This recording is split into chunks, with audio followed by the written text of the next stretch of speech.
All right, welcome back. Um, let's see here. Last video, yeah. So we had a notebook up. I think we were running it in locally, and it wasn't the same kind of intensive as the other ones. So it should be able to run fine locally. The other ones we ran in. So use case 8, I ran in Google locally, and it didn't work. So I just moved on from that one. Use case 9, I ran locally, didn't work. Then I ran it in Google Colab, and it worked there. But use case 10, I should be able to run locally. Okay, so all I need to do is do GUPYTER notebook like that. Open in browser.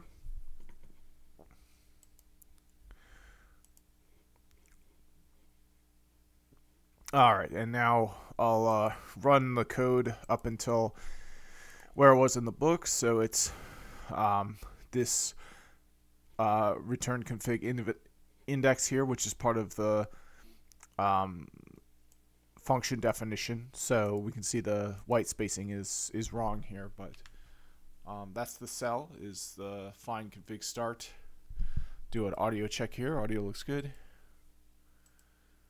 All right, so now I need to go to the Jupyter Notebook. There we go. And now that it's set up, I can run everything. So I don't need this to be here twice, so I'll delete it. And then import sys. Yep, so that looks good. Use case 10. Yep, that's been edited already.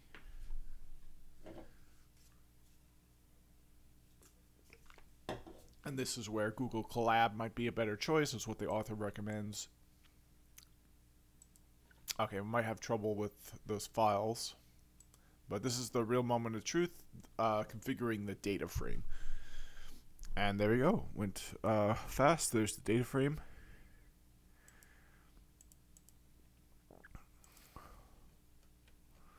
There's the config files. And here's the definition, find config start that we just learned about. So it looks like a pretty normal Python function. We're doing a while loop, so we set the index and then we increment the index, both in the as part of the conditional, both in the part of the conditional where it would evaluate the true, and in the any other part where it evaluates the false, this statement here. All right, so let's keep on going. We're at 91%. In previous NLP use cases, we had manually created a dictionary that enabled us to translate between tokens and numbers. We are going to automate that process this time by creating a tokenizer object from the TensorFlow library. This tokenizer object will both build automatically the dictionary and provide a method to transform a corpus input text into its corresponding numerical representation based on the dictionary. In the previous cases, I emphasized the importance of keeping the dictionary stable, because if the dictionary changes, your trained model will have to change. The same applies in this case to our tokenizer object. Therefore, once we create it, it is better to save it in a file and load it in further iterations of the notebook, so we do not need to retrain the model. If you change your input configurations, let's say to a different vendor set, you definitely have to rebuild your tokenizer. I also have a pre-saved tokenizer object in a file, tokenizer-pe.json, that we can use for the existing configurations dataset. Alright, and I guess I'd rather just use the pre-saved one.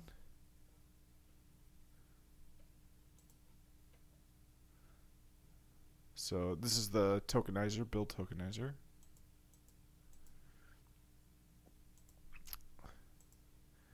Alright. So return, okay. You may be wondering, what is this OOV underscore token parameter for? OOV stands for out of vocabulary. When you build a vocabulary, you always set a limit of the size. Let's say you set it to 5,000 words. That means your vocabulary will be built out of the 5,000 topmost frequent words from your corpus. But what about the other words that are left out because they are less frequent? They will be out of the vocabulary, and when we hit any of those words, the tokenizer will assign them a common token to all, in this case OOV, out of vocabulary. By all means, this is introducing some level of distortion in the information because a certain number of words are being replaced by OOV. That could impact the ability to learn from the data. However, these words are so infrequent that the expectation is that the impact will be minimal, much lower than if we had to extend the dictionary to, let's say, 6,000 words. As a consequence of this, all our matrices, models, etc. would have to be much larger, which will ultimately complicate the training. There is always, therefore, a balancing act between capturing all the information and the dimensionality of the problem. This is fundamentally analogous to the dimensionality reduction techniques we discussed in the book. Picking the top most frequent 5,000 words is a dimensionality reduction technique after all. The output of the above function is the tokenizer object that we can then use to tokenize our corpus. With the following code, we can save and load it from a file.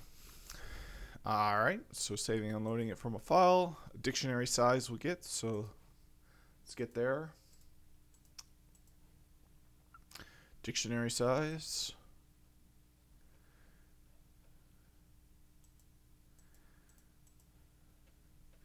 Alright, so 1771. Let's see how that's different. Okay, so we've got an extra one for some reason. As you see in this use case, our choice for a token is a word, not a character. We are looking at the configuration files as sequences of words instead of sequences of characters. We will try to build knowledge from the sequence of words, but how exactly? We need to train our model to extract the rules of our language, configuration language. The principle is the following. Given a certain word in the configuration, we will provide the model the previous and posterior context to that word so that the model can predict it. Therefore, the model will receive as input data the previous n words, context before variable, and the subsequent n words, context after variable. So any number of words before or any number of words after. Not any number, the number of words defined in that in those variables. The model will not receive as input the word we want it to predict. That one will be the label. The model is expected to figure out what the missing word is. At the moment, we are using the previous 50 and posterior 50 words to build the input data. 50 is an arbitrary number. I felt it was good enough to facilitate the context for the model to learn the rules. Let's review this with the following example. And these diagrams I put into ChatGPT and get a summary of. It's just a tradition. Maybe not the best tradition. Maybe not the worst. Who knows?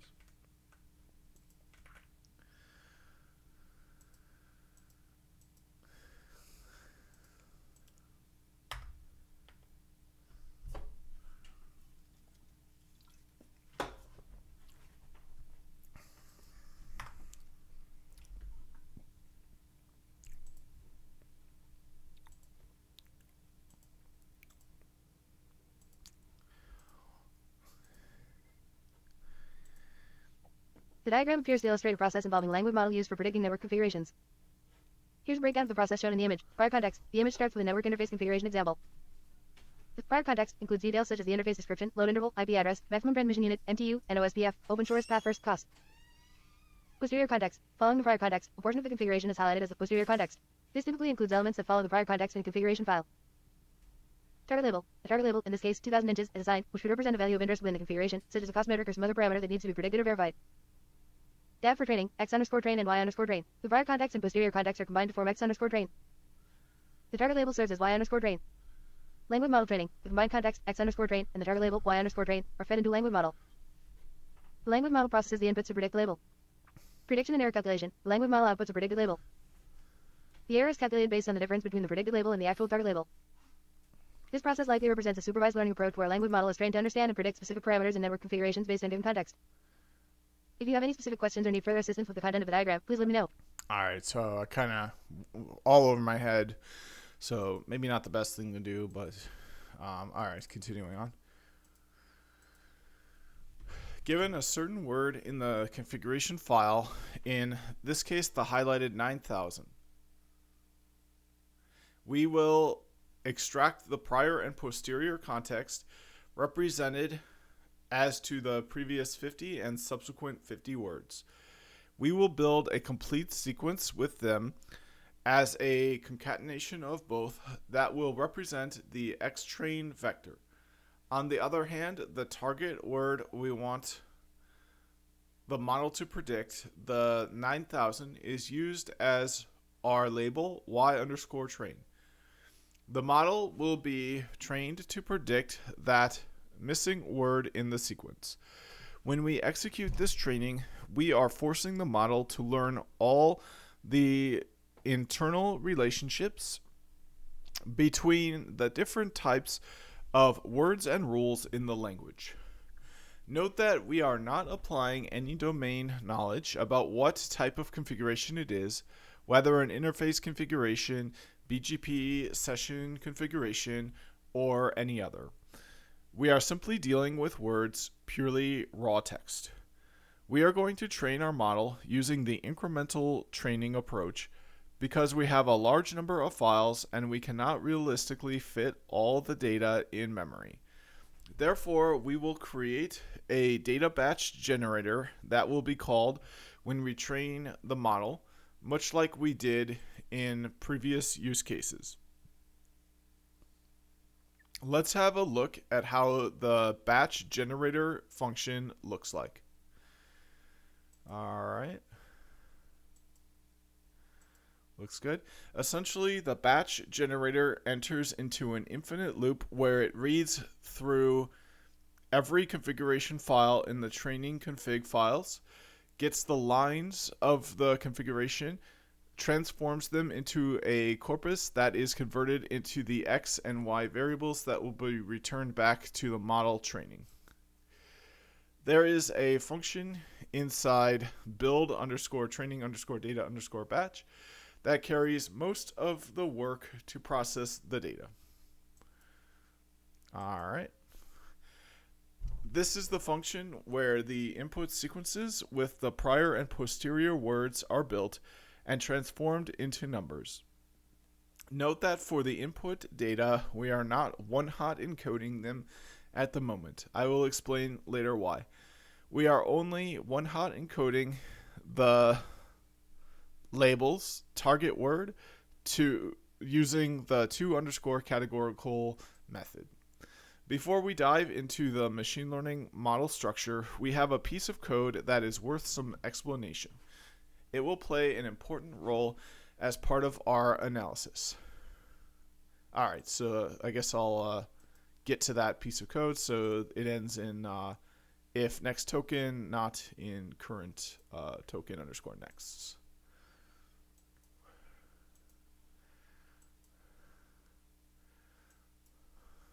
Alright.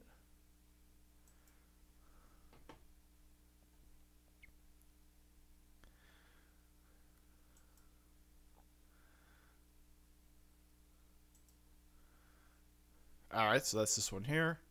There we go. So now we've got a progress bar here, and we're at 100%. So I'll do this one last cell, All right, and then continue reading. What is this code exactly doing? Our model, any model, is calculating the probability that a certain word from the dictionary is going to be in a certain position. This is what we will use to determine if a word should or should not be there. There are cases where, after a certain word, you may always have, across your configuration files, the same value. Let's take MTU 9000 as an example. If all your network is configured that way, the model will learn that after the token MTU, there is a very high probability that the token 9000 should be there. Let's take the example of address 10.0.0.1/24. In all cases, the IP address after the token address is going to be different, assuming each interface has a different IP address. Therefore, the model will learn that the probability for each possible word in that position is always going to be very low. Should that be detected as an anomaly? Not really, it is just the fact that certain positions in the configuration file will have a strong variability. This should be interpreted not as an anomaly, but the way it is. What our code above is doing is to compute such variability. In other words, count how many different words appear across all configurations after each and every token in the dictionary. The goal is to complement what our model will calculate, the probability of a word, with the variability we have identified, and using both perspectives, we will determine if a certain word is truly anomalous or legitimately there. Now we are ready to build our ML model. It is a simple model, but it has a type of layer that we have not introduced in previous use cases yet. Our model is a simple bidirectional LSTM, and that stands for long short-term memory, with a final dense layer with a softmax activation function across all the output vector, which is the size of the dictionary. It is a vector with the probability for each word in the dictionary. Alright, so this is training the model, so this might brick it, so let's try it.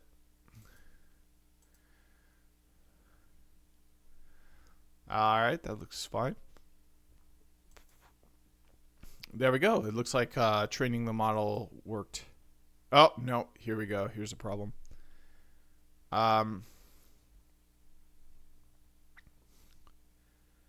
Oh, there's no .build for the model. It should be in here. Alright,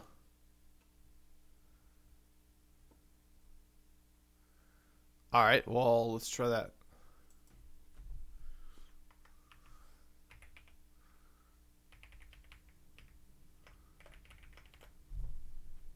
And it's a lowercase b.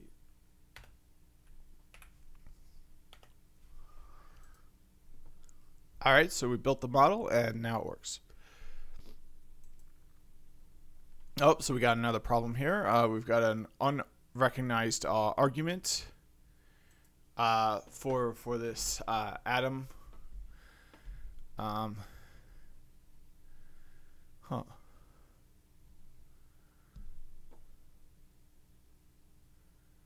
That's interesting. So let's do this. We're going to do a help on that. We're going to see what kind of arguments it does recognize.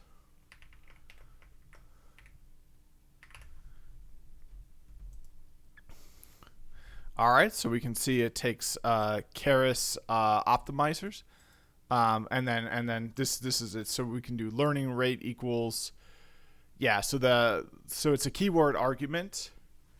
It should work because it's saying that it takes keyword arguments here, but Maybe it's because so the keyword being used here isn't accurate. It has to be learning rate, not LR.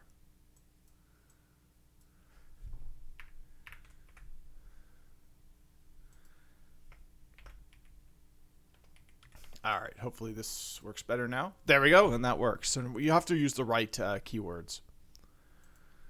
All right, and now we've got another one. We've got a layer count mismatch. Model expected 0 layers, and it found 3 saved layers. So that's a problem. I need to pause. I'll be right back. All right, I'm back. So let's see here.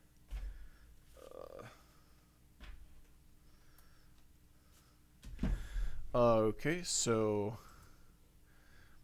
so we're troubleshooting. There's some problems. It looks like it's not really a problem with running it locally as much as it is with the actual code in the cell and the files being loaded up. So we've got a value error. The layer count mismatch when loading. There's a layer count mismatch when loading weights from a file. The model expected 0 layers, but it found 3 saved layers in the file. So I wonder if we can modify the build statement to have it expect 3 layers. Let's run this cell again, and let's do a help on that build function itself, not on the results of running the function. So we have to get rid of this to do it that way. If we include the called parentheses there, then we would get we would do a help on whatever data type was returned by running that. But to get a help on the function itself, you take the parentheses out, and now we can see we actually don't have a so we have an input shape, but there's nothing about layers. Let's just get it on my model. So this is a sequential object. So we can see the class definition here for that. So model. So now we can do so we can add some layers like this. So let's do that. We're gonna do model. My model is the name of it. Model dot add keras dot layers dot dense. I think we want dense layers. I don't know. Let's look at the error message one more time. So it's expecting layers. It's not saying what kind of layers it expects. So let's just go with dense layers for now. So now we can uncomment this, or so we can comment that and uncomment this and run this cell again. Oh, right. I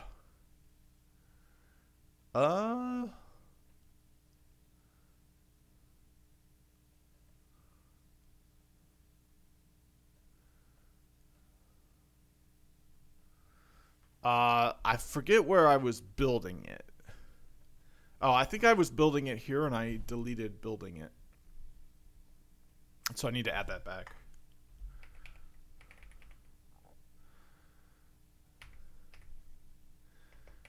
And I think the build would probably go after adding the layers, or let's try it before. Okay, before didn't work, so now let's try it after.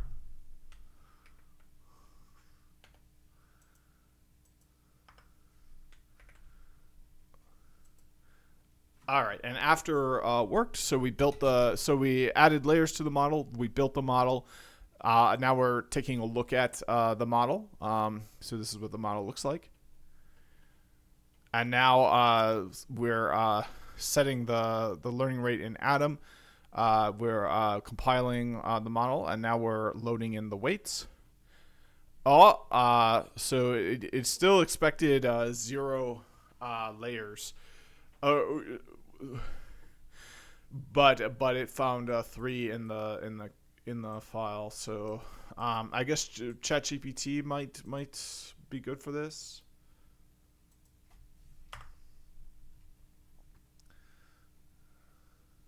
The error message you're encountering, value error, layer count mismatch when loading weights from file. Model expected 0 layers, found 3 saved layers, typically occurs when there is a discrepancy between the architecture of the model used for training and the architecture of the model when loading weights.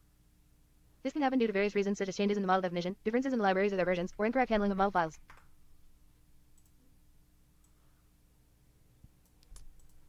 Here are a few steps you can follow to troubleshoot and resolve this issue. Ensure model architecture consistency. Verify that the model architecture defined when loading the weights is exactly the same as the model architecture used during training.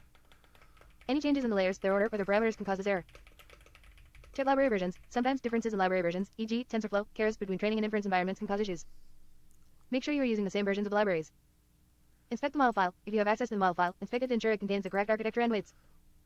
The model file typically contains metadata about the model architecture and weights. Ensure it matches the architecture you are trying to load. Load model and weights separately. Instead of loading the entire model, architecture plus weights, in one step, try loading the architecture first and then loading the weights separately. This can help in diagnosing where the mismatch occurs. Debugging model layers. Print the architecture of the model you are trying to load weights into and compare it with the saved model. This can help identify where the mismatch occurs. Retrain or resave the model. If you have the training script and data, it might be easier to retrain the model and save it again. Ensure that the saving and loading mechanisms are consistent. If you provide more details about how you are saving and loading the model, the specific framework and version you are using, or the exact code causing the error, I can be more targeted. What else you need to see. Thank you for the screenshot. It appears you are working with Keras and are facing a mismatch issue while loading weights.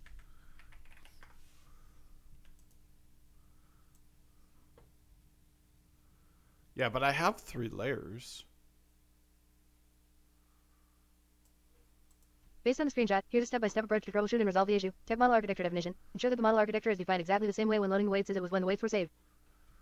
Print model summary. Before loading the weights, print the model summary to ensure that the architecture is correctly defined. Load weights correctly. Make sure that the weights file you are trying to load corresponds to the model architecture you have defined. Here's how you can proceed. Step 1. Print the model summary right before you load the weights to verify the model architecture. Step 2. Ensure correct weight loading if you are loading a model from JSON and then loading the weights. Alright, so here's the model summary.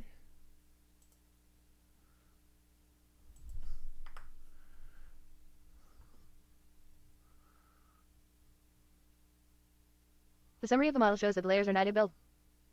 This usually happens if the input shape is not properly defined, leading to the model not being initialized with the correct parameters. Alright. Here's a detailed approach to ensure the model is properly built and initialized before loading weights. Step 1. Ensure proper input shape definition when defining your model. Ensure you specify the input shape correctly for the first layer. For example, if your input data is a sequence of integers for an embedding layer, you need to define the input length. Step 2. Define and build the model. Make sure to explicitly build the model if you have not already. Here's an example of how to do this. Step 3. Verify input shape and parameters before loading the weights. Verify the input shape and parameters of your model. The model summary should show non-zero parameters. Step 4. Load weights. Ensure that the weights file you are loading matches the architecture defined. Example code. Here's a complete example. Notes. Ensure that vocab underscore size, embedding underscore dim, max underscore sequence underscore length, and num underscore classes match the values used when the model was originally trained. Adjust the paths and parameter values to match your specific use case. If you still encounter issues, please provide the exact code used for defining the model and saving the weights, along with any specific details about the dataset and training process. Alright, so let's insert a cell below and then take a look at what ChatGPT gave us. So we can see this is what we're doing here. We're defining the model, so we can take this one out because we did that. Now we added embedding. Yeah, so that's good.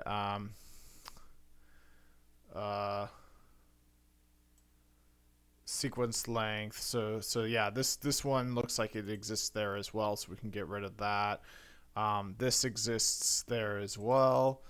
But now we've got to the, and it looks like there's some differences between that. So the dropout dense unit 64. So let's feed it to this.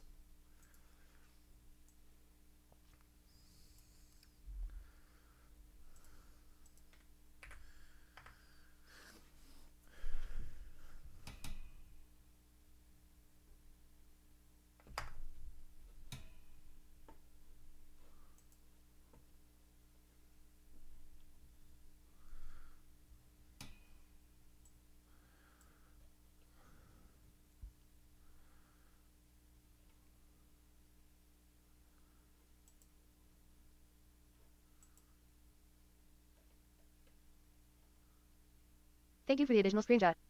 It appears that the model definition has some warnings and potential issues with the GPU libraries, but those are not directly causing the layer count mismatch issue. The primary concern is to ensure the model architecture matches exactly with the one used during training when loading weights. Step-by-step fix. Remove redundant model definition. Ensure that you are not defining the model twice. This can cause confusion and potential mismatches. Define and build the model correctly. Define the model in one go and ensure it is built properly with the correct input shape. Compile the model. Compile the model after defining and building it. Load weights. Load weights after compiling the model. Here's a consolidated and corrected version of the code. Consolidated model definition and weight loading. Key points. Ensure dictionary underscore size, context underscore before, context underscore after, num underscore classes, and other parameters match exactly with the original model used for training. Ensure that the input shape specified during the build matches the training setup. If you encounter further issues or have specific questions about any warnings or errors, please let me know.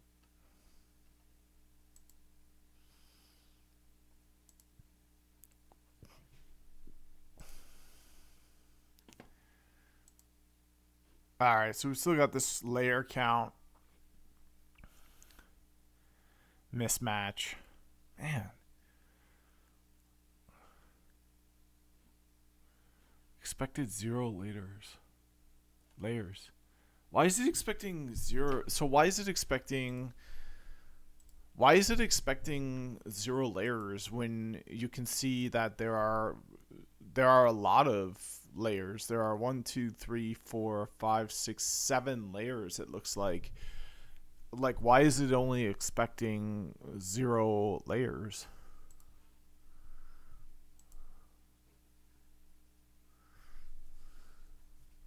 The issue appears to be that the model's weights are not correctly associated with the model layers because the model layers are not properly built before loading weights. This can happen if the input shape is not correctly specified when building the model, leading the model to not initialize its weights correctly.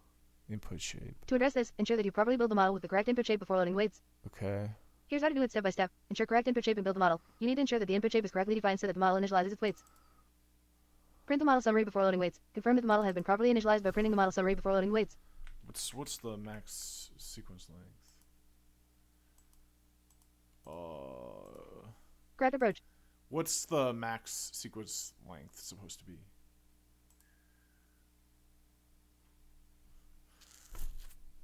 The max underscore sequence underscore length in your model should be equal to the length of the sequences you use during the training of the model. This is typically determined by the nature of your data and how you preprocess it. To clarify, training data preparation, when you prepared your training data, each input sequence would have been padded or truncated to a specific length.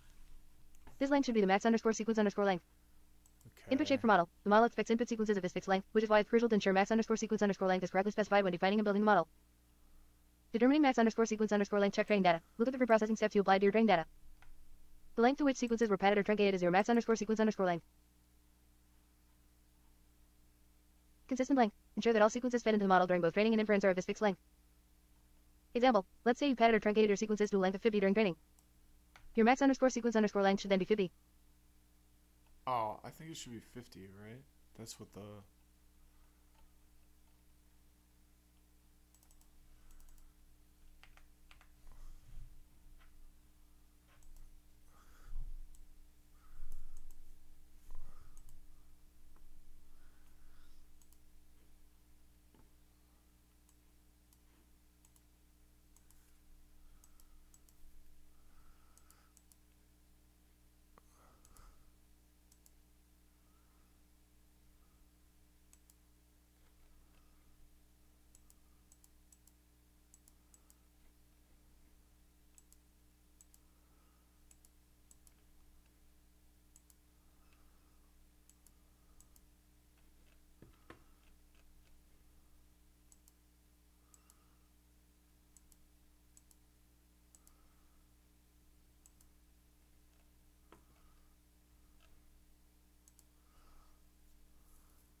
Alright, so... Okay, so we've got some things that are quite a bit different here now. We've got an output shape. So yeah, these are now filled in better. So we should be able to see... Okay.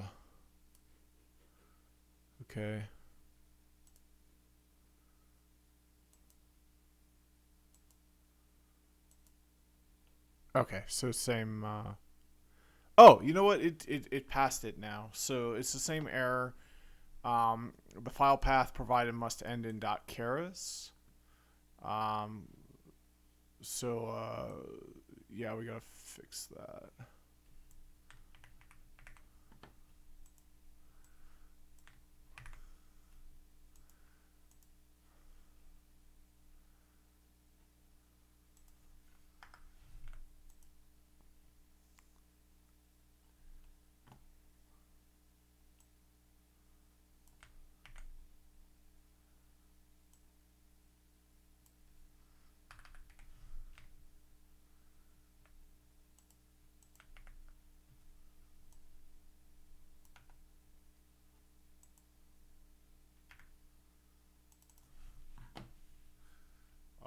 let's do that.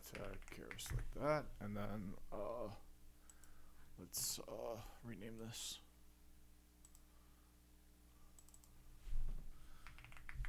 All right. Hopefully that works. All right, that worked. Sequential object has no attribute. Fit generator.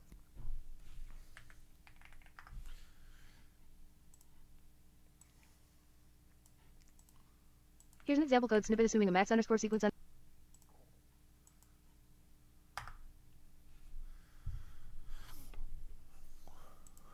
Okay, so it's a sequential object, which is this. So let's take a look at the attributes that it does have. So we can do that with the dir. My model. Okay, and then we'll comment out this cell and run.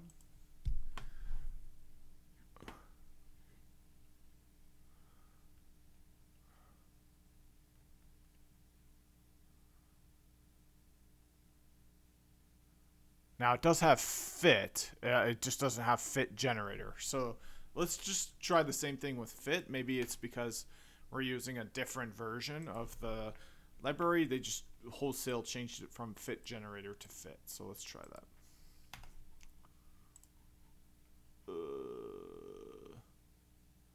Unexpected keyword argument. Use multiprocessing. Yeah, okay, so it's just this last one is not fitting now. So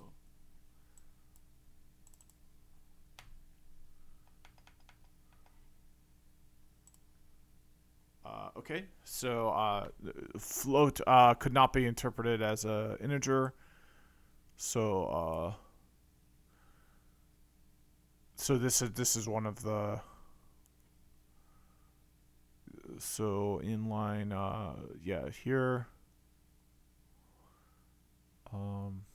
numpy float object cannot be, so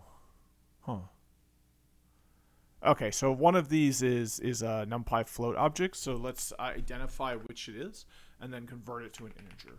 So we're just going to take a look at the type of all the vars. So we've got one var here, one here that's assigned to a keyword argument, one here, and then we don't have to do the these. Probably don't even have to do the callback list. All we have to do is this one here for sure. And then this is probably it, I'm guessing. Okay, and then we can comment this out and take a look. Okay, so we've got an int. We've got int showing up once, but we don't have the other results showing up. Okay, so this is a generator. It looks like it's just printing over. It's not printing it out, so it just does the most recent one. So we've got a generator here. And then we've got a int. So I'm not sure what that numpy float was. Maybe it's this.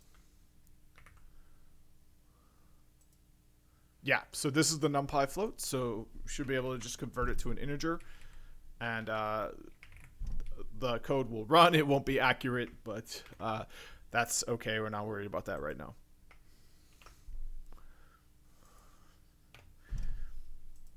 And there we go.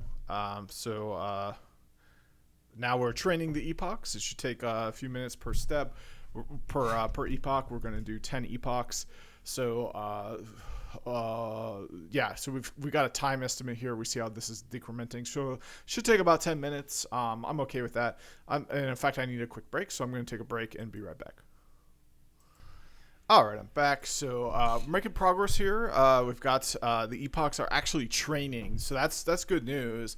We don't know if it's going to be accurate, but you know what? We'll get an accuracy score at the end of this in the very next few cells. So that'll be interesting to see.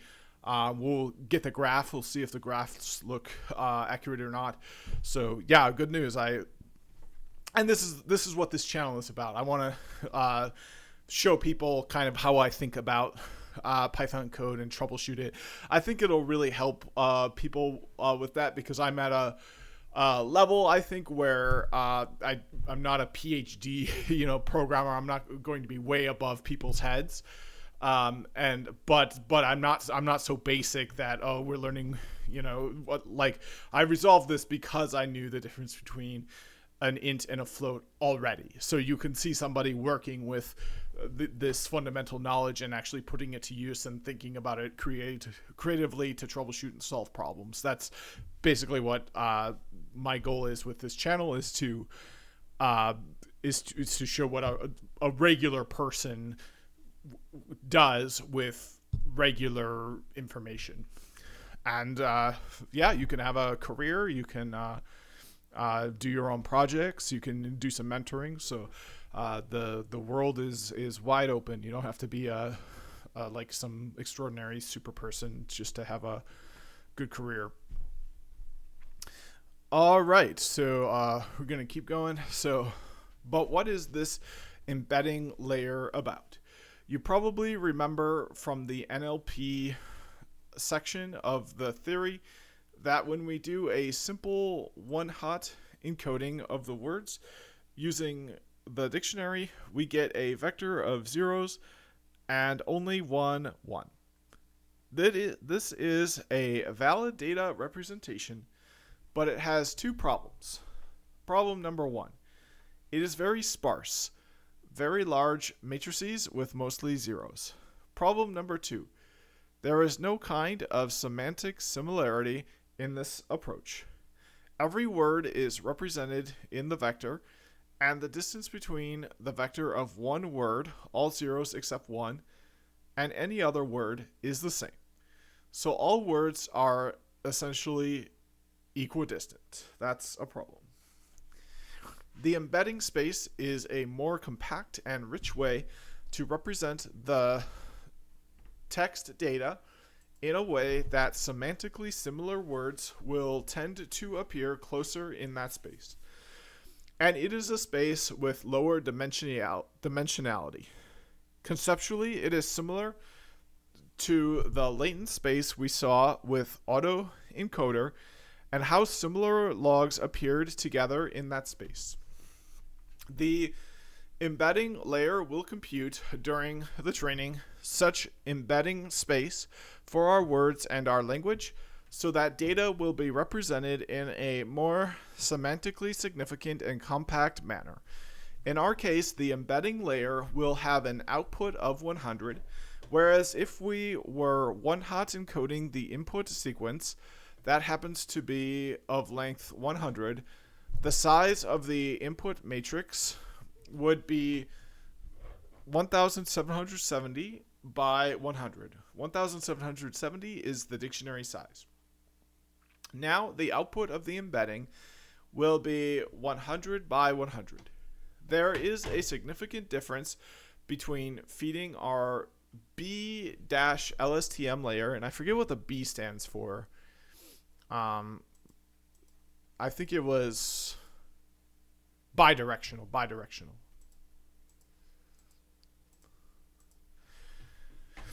With an information-dense 100 by 100 matrix, then feeding it with a sparse and large 1770 by 100 matrix. As you can perceive, we are always looking for ways to optimize the data representation. The above explanation is the reason why when we encoded our X with the training files, we did not do a one-hot encoding and simply constructed a sequence of numbers with the token indexes. The plan was to feed this to an embedding layer that would do a better job than what we would have done with the one-hot encoding.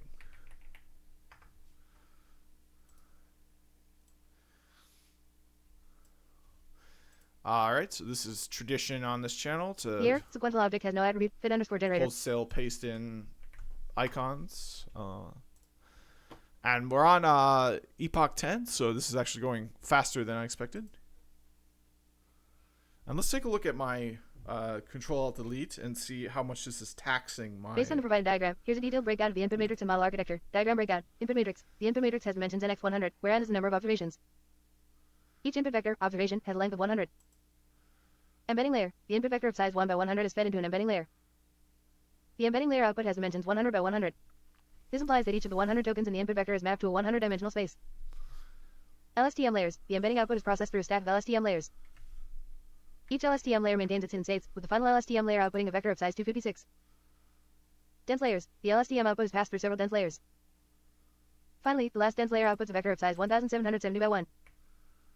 Model definition. Considering the details from the diagram, here's how you can define and build the model in TensorFlow. Keras. Key points. Embedding layer. Maps each token to a 100-dimensional space. Bidirectional LSTM layer. Processes the sequence and outputs a 256-dimensional vector. Dense layers. Further process the LSTM output through several dense layers to finally output a vector of size 1770. Input shape. Ensure input underscore shape equals then input underscore length matches the input matrix dimensions specified in the diagram. Training generator. Ensure my underscore training underscore batch underscore generator yields batches of data in the form x underscore batch y underscore batch. This setup aligns with the provided diagram, ensuring that each step in the model matches the expected input and output dimensions. All right, so that's that. We can see that this is my WASL, which is where I'm running this Jupyter Notebook from, which is where the kernel's being run. So yeah, this training is taxing me quite a bit. It's still going on here, so let's get some more information about that from ChatGPT.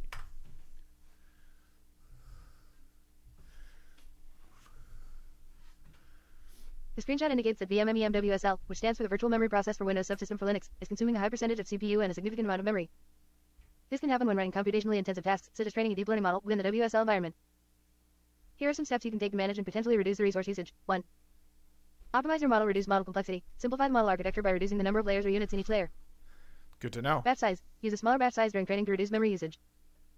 Sequence length. If possible, reduce the input sequence length. 2. Efficient data handling data generators. Ensure your data generator is efficiently loading and pre-processing data without excessive memory usage. Prefetching. Use prefetching techniques to load data in the background while the model is training. 3. Monitor resource usage resource limits. Set resource limits for WSL.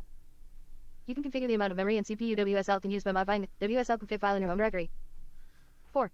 Utilize GPU, if available, GPU acceleration. If you have a GPU available, use it to offload the computation from the CPU. Install CUDA and CUDNN in WSL and configure TensorFlow to use the GPU. 5. Efficient use of callbacks. Use callbacks like reduce LR on Plateau and early stopping to adjust learning rates dynamically and stop training early if no progress is made, reducing unnecessary resource usage. Example of callbacks. Here's how to use these callbacks in your training code. Moving to a more powerful environment, cloud services. If local resources are insufficient, consider moving to a cloud environment such as Google Colab, AWS, or Azure, where you can utilize more powerful hardware. Example model with optimized parameters. Here's a simplified version of your model and training process with optimizations. This code ensures that the model and training process are optimized for better resource management. All right, so there we go. That's a good explanation. Yes, it's taxing, but there are some things you can do to make it better. You can optimize your model. I'm sure the model isn't optimized, but the thing is, like, this can only go so far because AI is very, it requires a lot of CPU and memory. So probably very small gains from here, but important. It could be the difference between having to use a cloud service and not. So optimize your model. That's a big one. Efficient data handling, making sure that you're using data generators and that they're efficiently loading and pre-processing data without excessive memory usage. Loading everything into memory at once is a surefire disaster. So I think that's where that term data generator specifically comes from. You want to be using your data as you need it rather than just loading it all and keeping it in memory. Otherwise, you're going to exhaust your memory. And then similarly, prefetching techniques can help as well. So like, okay, so efficient data handling is interesting. Show me examples of the top least efficient ways to handle data, and then tell me what the correction to these inefficient ways would be.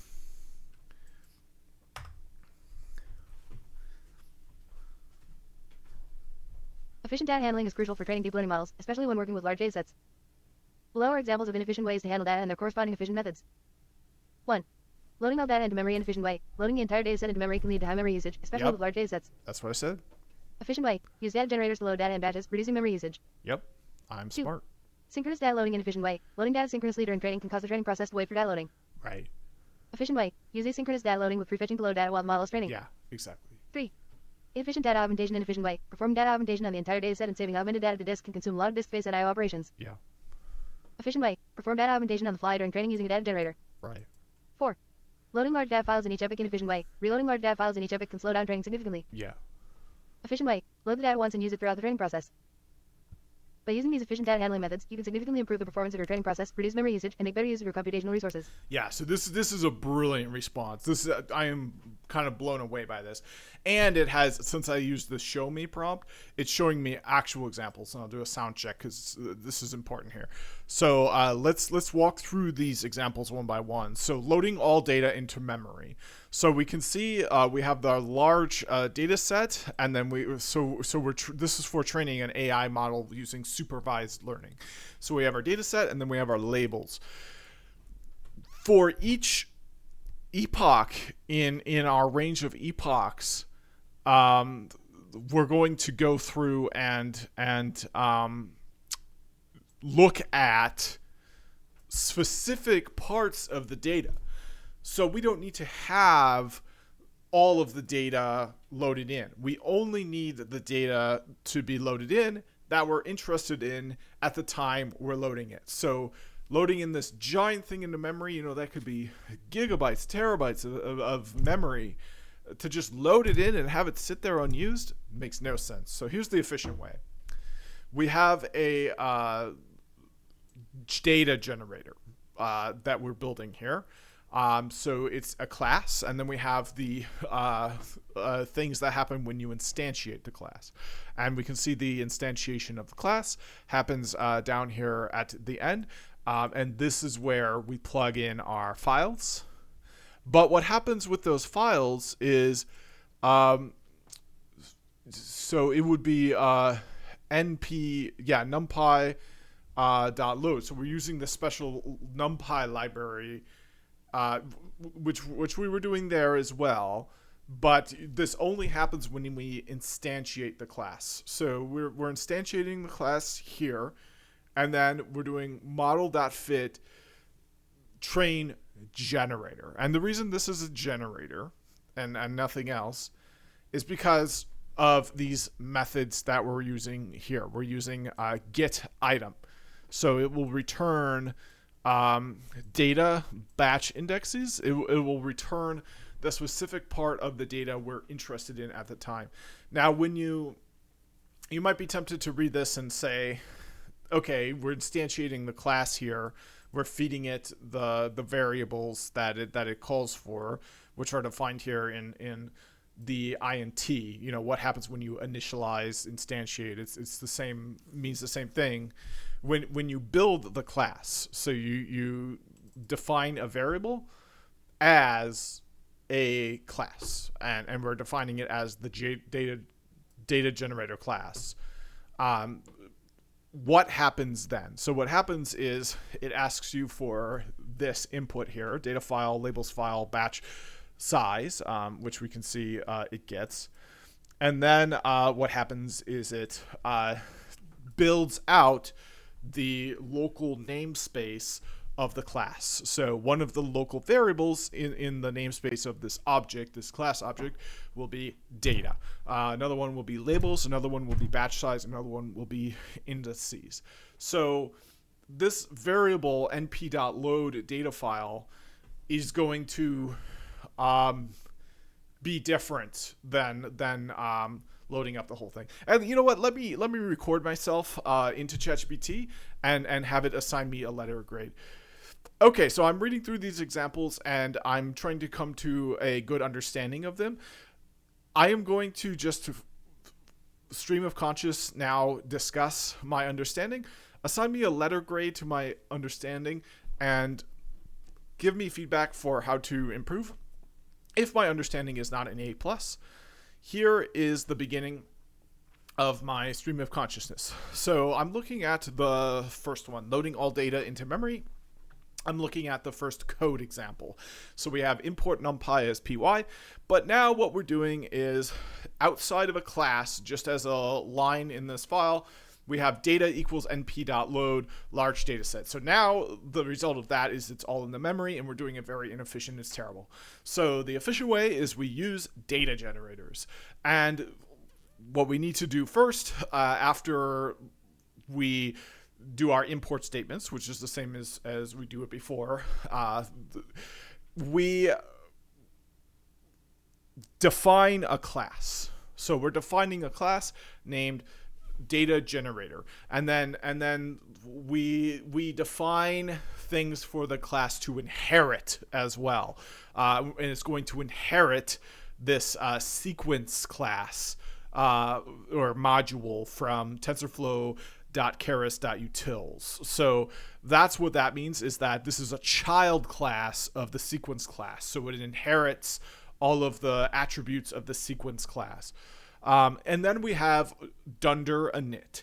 Dunder init is what happens automatically when the class is instantiated. Later on in the file, we instantiate the class to the variable train_generator.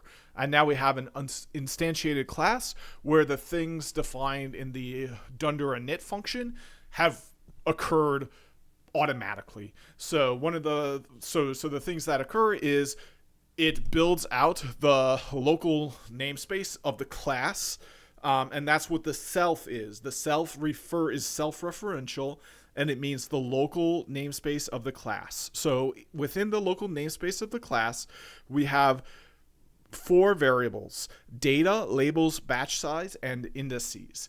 And this is where it might be confusing to people who don't understand this very well. You might think, oh, well, how in the world are we actually preventing this from being loaded up into memory? Because we can see, just like in the other example, we have np.load data files. So like, what's the difference between this and that? Why does this load it why does this not load it into memory and the other one does? And the answer, as far as I know, is because this is a generator class, and it's because it inherits the attributes of the sequence class, which is a generator class. So what that means, and then I think also, which is relevant to it, is the get item dunder method. Because what happens is when you run this class, so we define the class, and now we're running the class by feeding it to model.fit. So when the class executes, what it does is it produces an item, and then now it's a stateful class. So every time you run it, it will produce something different than it ran before. And what it will produce is X batch and Y batch. So it will produce the section of the data that you are interested in seeing. And that is why it will not load everything up into memory, because specifically it's a generator class, possibly due to its inheritance of the properties of the sequence class from the TensorFlow library, but most definitely due to the get item dunder method of the class.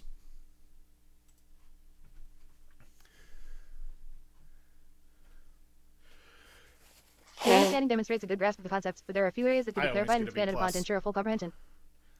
Here's a breakdown of your understanding with feedback and suggestions for improvement. Grade, B+ breakdown and feedback. Importing and loading data, your understanding. Correctly identified that loading the entire data set into memory is inefficient. Yeah. Mention the use of NP, load, for loading large data sets into memory. Feedback. You understand the inefficiency of loading all data at once, which is good. However, it's essential to explicitly mention the problems it can cause, such as high memory usage and potential crashes when handling large data sets. Yeah. Using data generators, your understanding. Recognize that data generators are more efficient. Identify the definition of a data generator class inheriting from TF, keras, utils, sequence.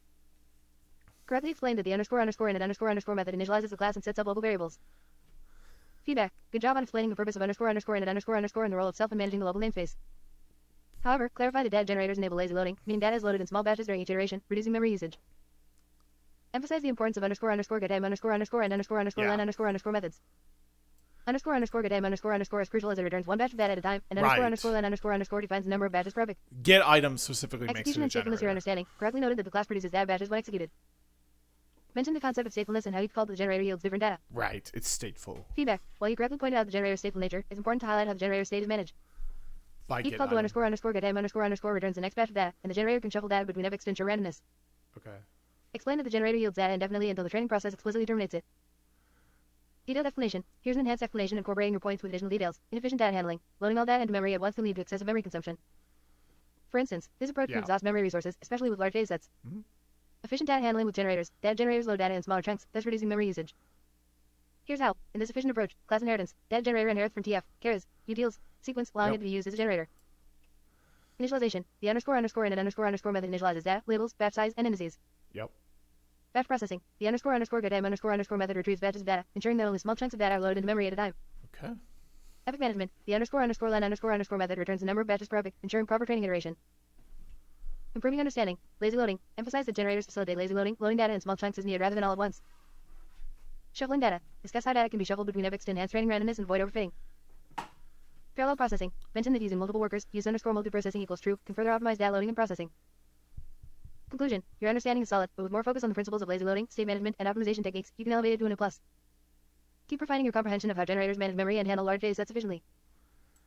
Okay, great. So it sounds like I was basically the biggest thing I needed to emphasize more was the dunder get item function for the generator, because that's specifically what makes it a generator. So we have it doing a slice, so it says index times batch size, a slice out to the other one, and then it returns the X batch and the Y batch in a way that it's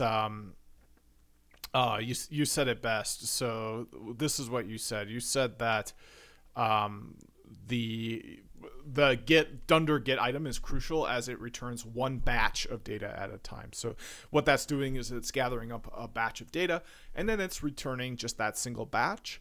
And I'm not sure exactly what makes this stateful object. Could you tell me more about that? Is it the get item that makes it a stateful object, or is it the inheritance of sequence? Why is data generator a stateful object or a stateful class, whatever you would call it? Act as a expert in the knowledge domain. Zoom in or zoom out as needed, and correct any misconceptions or misinformation here, and make sure that we are using widespread industry standard terms.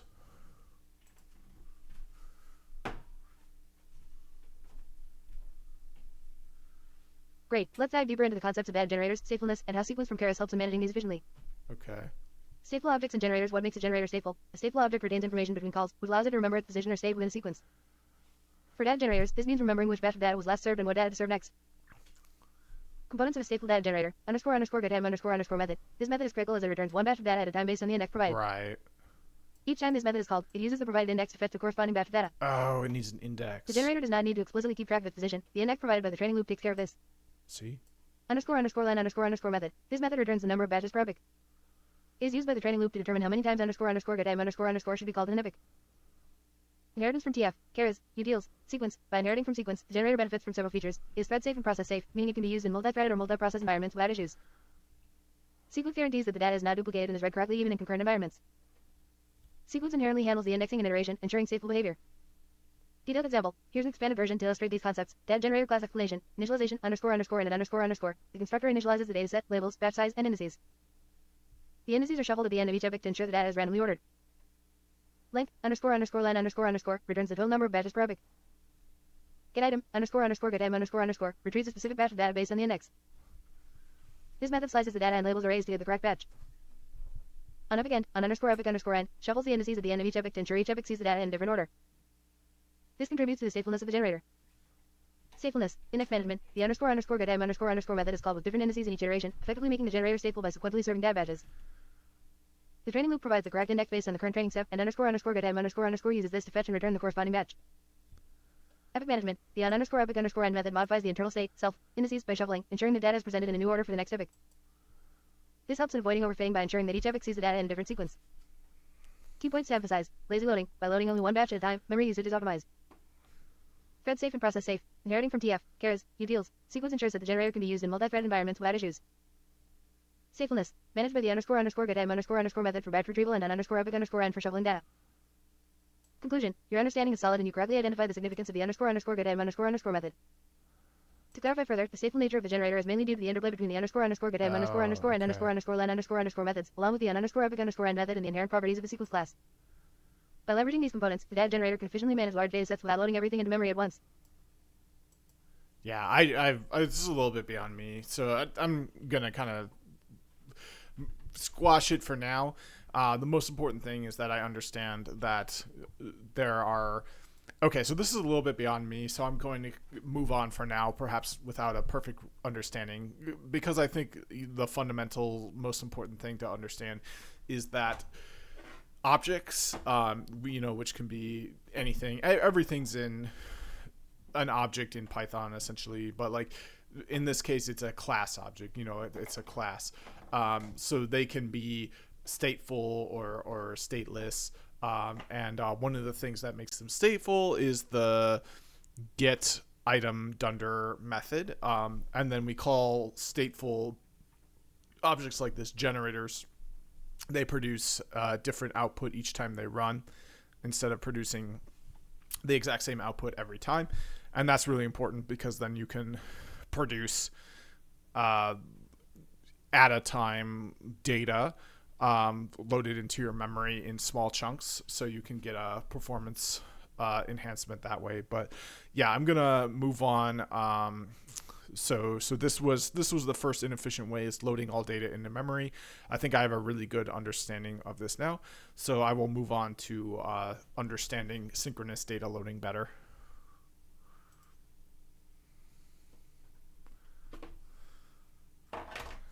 Great, let's move on to understanding synchronous versus asynchronous data loading.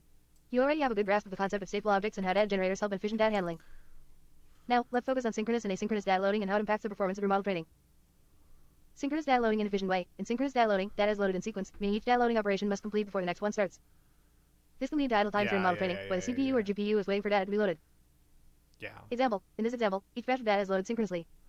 That makes sense. The training loop waits for the data to be loaded before proceeding, causing potential delays and inefficient use of resources. Asynchronous data loading efficient way. Asynchronous data loading involves loading data in the background while the model is being trained. This ensures that the CPU or GPU is not idle, leading to more efficient use of resources. Example. In this example, TF, data, dataset API, the TensorFlow TF, data, dataset API is used to create a dataset object.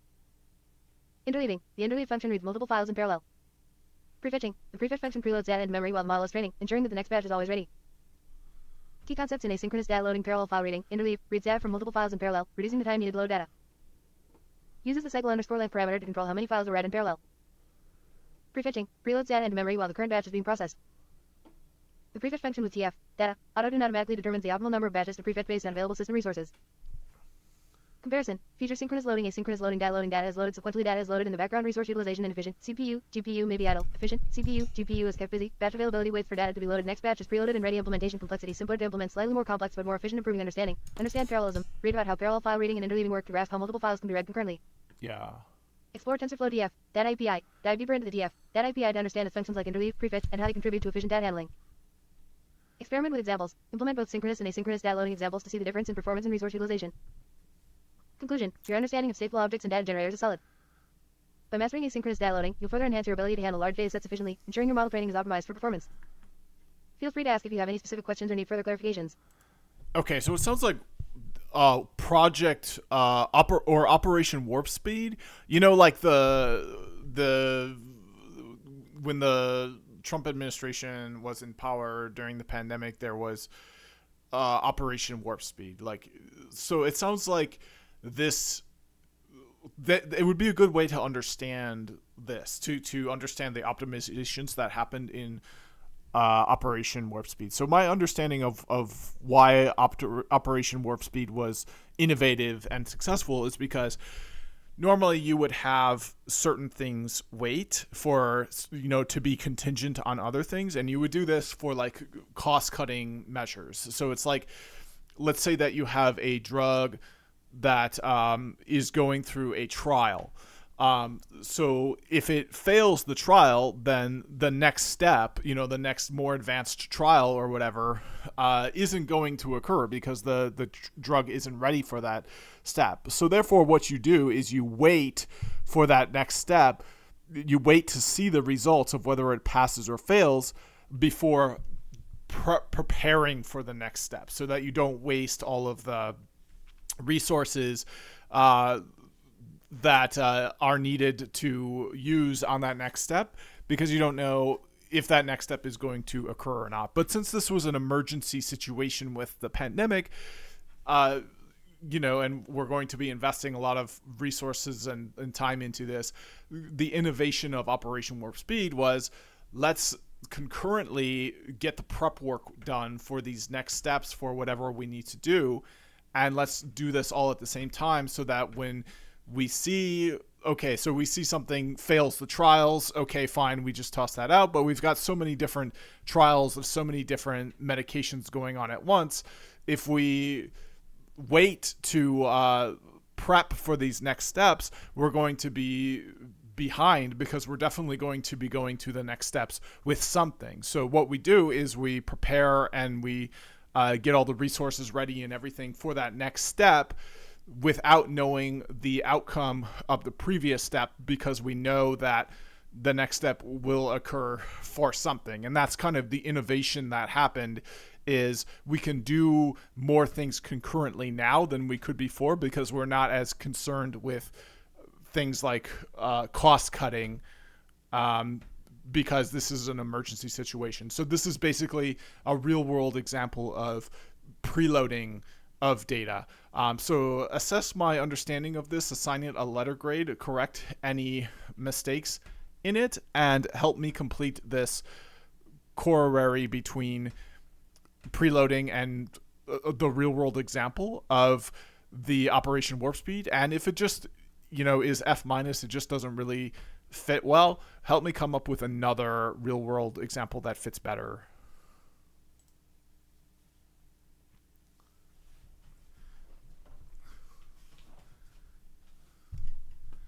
Yeah. Your understanding and analogy between asynchronous data loading, preloading, and Operation Warp Speed is quite insightful. You've drawn a parallel between preloading data to optimize resource usage during machine learning training and pre-preparing steps in a clinical trial process to expedite vaccine development. Both approaches aim to enhance efficiency and speed by anticipating future needs and preparing for them concurrently rather than sequentially. Grade. A breakdown in feedback, strengths, understanding of asynchronous loading. You correctly understood that asynchronous data loading involves preparing data in the background while the current batch is being processed, ensuring that the next batch is ready when needed. Yeah. This effectively reduces idle times and enhances the utilization of resources. Parallel with Operation Warp Speed. You've drawn a strong parallel between the concepts. In Operation Warp Speed, concurrent preparation for future steps in the vaccine development process ensured that resources and time were not wasted waiting for the results of the current step. Right. This is akin to how asynchronous loading prepares data in advance, ensuring that the training process is not delayed waiting for data to load. Areas for improvement. Detail on preloading mechanism. While your analogy is correct, it could benefit from a bit more detail on how preloading specifically works in the context of data handling. For instance, explaining the technical implementation of prefetching and how it keeps the pipeline full without delays was live by the understanding. Generalization to other scenarios. While Operation Warp Speed is a great example, having additional examples might help to live by the concept for different audiences. Completing the analogy. In asynchronous data loading, preparation, data is loaded in the background while the model is training on the current batch. Concurrency. Multiple processes work simultaneously to ensure data is ready when needed. Efficiency. Reduces idle times for the CPU, GPU, leading to faster and more efficient training. In Operation Warp Speed, preparation, future steps in the vaccine development process were prepared for concurrently while current trials were ongoing. Concurrency. Multiple vaccine trials and preparations for subsequent phases happen simultaneously. Efficiency. This approach reduced waiting times and sped up the overall development process. Alternative real-world example. If the analogy to Operation Warp Speed doesn't fully resonate, another example could be just-in-time, that'd be a good example. Manufacturing, just-in-time, JID production systems ensure that materials and components are delivered exactly when they are needed in the production process, not before or after. This minimizes inventory costs and ensures efficient production flow. Yeah. Parallel to data loading, JID manufacturing, components are prepped and delivered just as they are needed, keeping the production line running smoothly without delays. Asynchronous data loading, data is preloaded and ready just as it is needed for training, keeping the training process running smoothly without delays. Conclusion. Your understanding is strong, and the analogy to Operation Warp Speed is effective. Emphasizing the technical details of how preloading works can help further clarify the concept. The alternative analogy to JID manufacturing might also help in understanding asynchronous loading's efficiency and timeliness. Keep exploring these parallels as they can help solidify complex concepts by relating them to familiar real-world scenarios.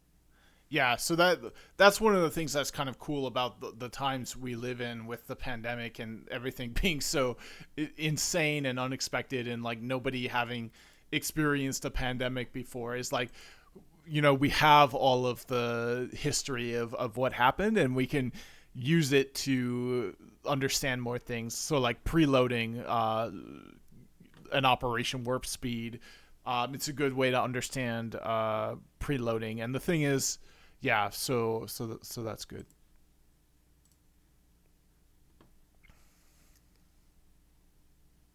Absolutely, the pandemic has indeed created unique situations that have given us new ways to understand and apply complex concepts.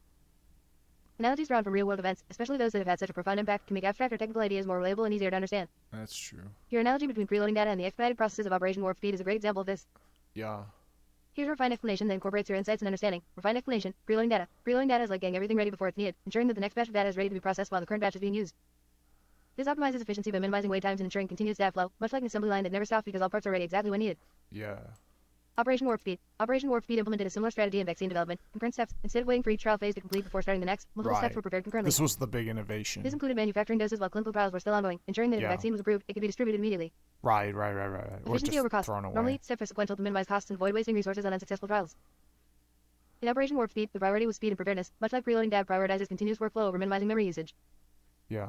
Comparison to asynchronous data loading, preparation and concurrency. Both approaches emphasize preparing resources in advance and processing steps concurrently to avoid delays. Efficiency. By ensuring that the next required resource, whether data or trial phase, is ready before it's needed, both strategies enhance overall efficiency and speed. Real-time adjustments. Just as preloading adapts to the data needs in real time, Operation Warp Speed adapted to trial outcomes in real time, ready to pivot resources as needed. Yeah. Conclusion. Using historical and contemporary events to understand complex technical concepts is a powerful educational tool. Yep. The unprecedented nature of the pandemic and the innovative responses to it, like Operation Warp Speed, provide tangible examples that can be related to various fields, including data handling and machine learning.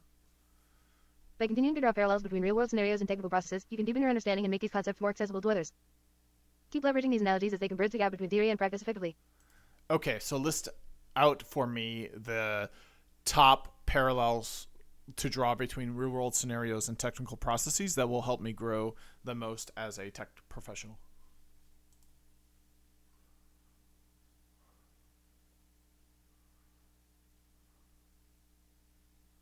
Exponential Certainly, growth. drawing parallels between real-world scenarios and technical processes can help solidify your understanding of complex concepts and enhance your ability to communicate these ideas to others. Here are some top parallels that can aid in your growth as a tech professional. 1. Just-in-time, JID, manufacturing and data pipeline efficiency real world. In JID manufacturing, materials and components are delivered exactly when needed to minimize inventory costs and improve production efficiency. I just want to skim this. But logistics and network architecture, that's a good one.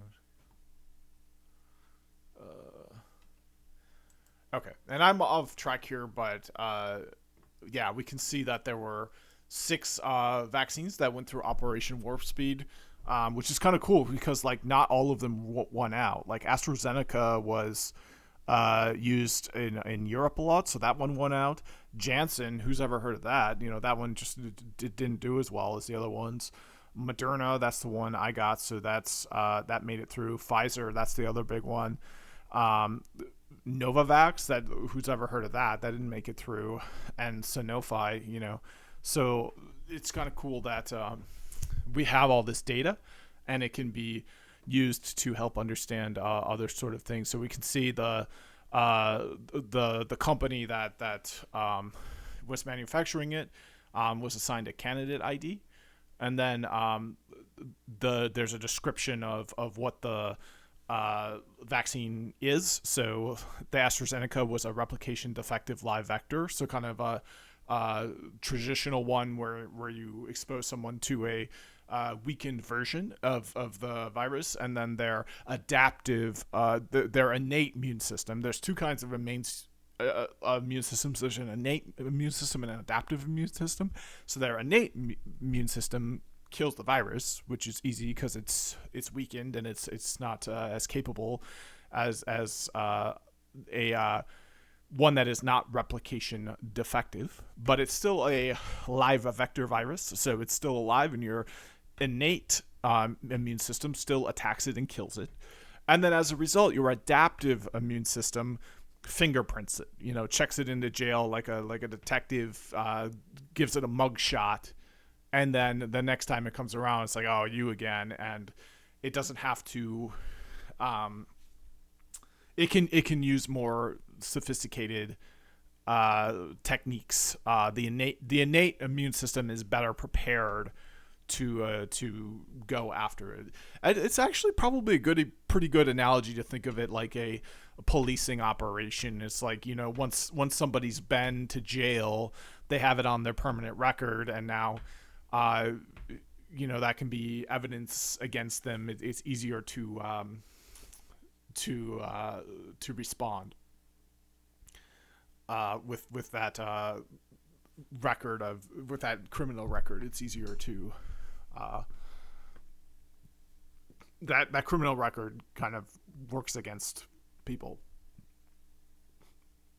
Okay, so then we have the mRNA ones, and this is interesting. The Novavax was actually a recombinant subunit adjuvanted protein. So that one was completely different, and it got pretty far. It got all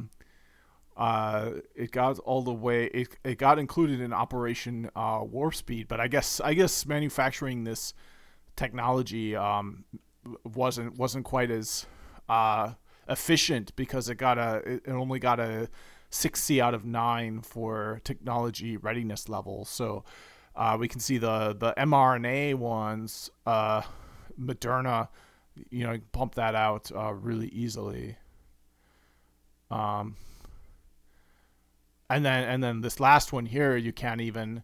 This is another recombinant. So that's interesting that you can mass manufacture the Novavax one, but not the Sanofi. It probably has to do with the company as well. Like, how big is Novavax, and how big is Sanofi? If Novavax is a giant company that can mass manufacture, then it has large-scale manufacturing ability. If Sanofi is somebody's bedroom closet, then it cannot. So it might not have to do specifically with attributes of whether technology is mass producible. It might have more to do with whether the company is capable of mass production.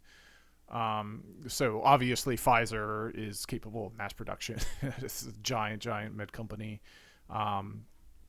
Moderna has been around for a long time. So yeah, it's kind of interesting that AstraZeneca ended up becoming maybe Janssen was more of a overseas.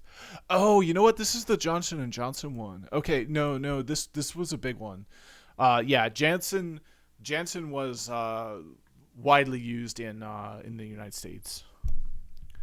Yeah, this was the alternative for people who didn't want the mRNA for whatever reason. I mean, people who didn't want the mRNA probably also didn't want the non-RNA or didn't understand the difference. But in the U.S., Janssen was the Johnson and Johnson one. I've just never heard it called the Janssen one. So yeah, I'm just bringing this up. I'm not meaning to go out on a tangent or have a broader off-topic discussion about this. What I'm meaning to do here is to explain how you can use real-world events to better understand technological concepts, such as what we just learned about here, which is preloading of data and doing things asynchronously. So asynchronous data loading versus synchronous data loading. If you can do things in parallel file reading, if you can prefetch the data while a current batch is being processed, get ready for the next process. So now you're doing things in tandem and saving time that way. That's a huge optimization. So that brings us to the last optimization, which is let's see here. So we're going to search for this. So yep. So here's the last optimization, which is inefficient data augmentation. So performing data augmentation on the entire data set and saving augmented data on the disk. And yeah. So if you only need to augment particular parts of the data, do not augment the whole data. So the efficient way would be to perform data augmentation on the fly during training using a data generator, rather than augmenting your entire set and just leaving that. So it's basically the same thing. It's like the just-in-time. Not only do you read the data just in time and load it in just in time, you augment it just in time as well. You manipulate the data to be more useful for your training model. just in time, at the moment you need it to be manipulated that way. And then you don't just have a file on your device that's now many orders of magnitude larger because it has all of these data manipulations performed to it, even though they're not needed. So in fact, it's probably important to do the opposite. You manipulate your data to make it less good. We can kind of use those terms and they kind of fit. And then when you need it, now you can give it like the Mario mushroom and have it get larger, or like augment itself when you need it. Okay, and then the last one is loading large data files in each epoch. So that's inefficient. The better way is when you so this is kind of like caching the data. Once you have it, you keep using it rather than continually loading it in every time you need it. So if you're on the generator and you load things in, you have to use the data again. Having that data available to use again rather than having to log in. It's like once you do something, have that be a persistent result rather than a result you have to do each time. So we can see an example of that. Each training loop, now we're reading this each time in each training loop, so that's no good. So the alternative is we load the data in once, and this is no good either because we're not using the generator, but it's much better than this, which is loading it in every single time through the for loop. It's much better to do it this way. And then the best way is to use a generator and only load in the specific parts of the data you need when you need it. And then after you're done using it, having it be a part of a cache or something like that. So if you need it again, you can retrieve it from the cache rather than doing a more computationally intensive process. All right, so now the model is trained. So we're going to move on to model evaluation, and let's get the score and then continue reading and see if we can compare the score. All right, so it's calculating the score. So the score is we've got an accuracy of 0.9895. Looks good to me. Very close to 100%. Rounds up to 99. And then we've got a loss of 0.0536. So let's see how that compares with the book. And we have the data ready. We have the loading mechanisms, and we have our model ready for training. All right, looks good to me. You may choose to run the training or simply load the weights from the file where we provide weights for our pre-trained model. After 10 epochs, our accuracy is around 87%.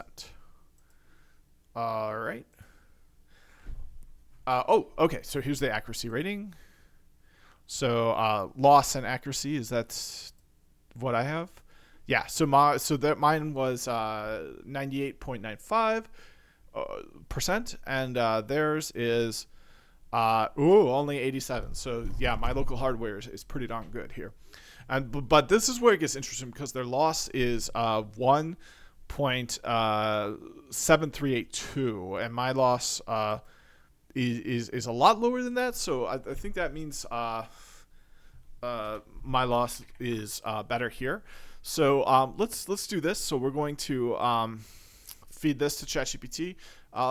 Let's keep this one going, and then we're going to say create a tier list. So we're going to say I have a screenshot. So this is what we're going to say.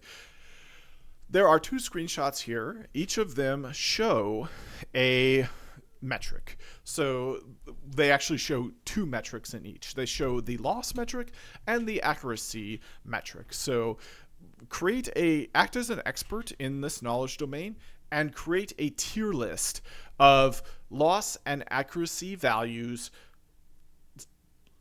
And then for each of these screenshots, show me where they would fit in on this tier list.